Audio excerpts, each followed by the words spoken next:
கல்யாணம் எல்லாம் பண்ணிட்டீங்கன்னு வச்சுக்கோ, கோழி பிடிச்சதுன்னு அர்த்தம். சரியா? 8 மணிக்கு மேல ஆச்சுன்னா எப்ப வருவீங்க மட்டும்தான். எப்படி எப்ப வருவீங்க? வண்டி ட்ரை ஆச்சுனாலும் சரி, என்ன ட்ரை ஆச்சுனாலும் சரி, எப்ப வருவீங்க அது மட்டும்தான். புரிஞ்சுதா? 10 டைம் கடைக்கு போகணும் மகனே, 10 டைம் கடைக்கு போகணும். ஒரு பொருள் மறந்து போன் பண்ணி வச்சுக்கோ, ஒண்ணு கூட ஞாபகம் தெரியாதான்னு வரும்.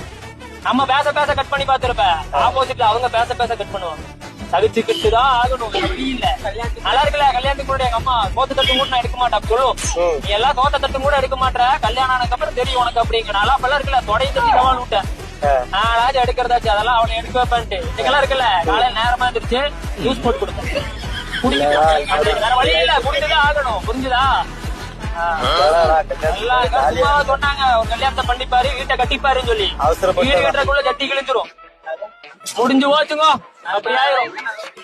அவசரப்பட்டு கல்யாணம் பண்ணிட்டேன். அவசரப்பட்டு பண்ணிட்டேன், இப்பதான் தெரியுது. பாத்தியா, பக்கத்திலேயே வச்சு உட்கார்ந்துட்டு இருக்க. பக்கத்துல உட்கார வச்சு பேசுறதுக்கு ஒரு தில்லு வேணும் தம்பி, தெரியுமா?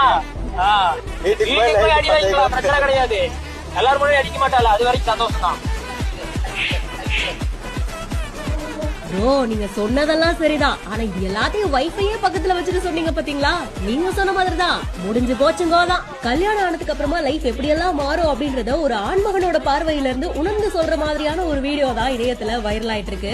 அனுஹாஸ் அனுஃபா அப்படின்ற இன்ஸ்டாகிராம் பேஜ்ல தான் இந்த வீடியோ போஸ்ட் பண்ண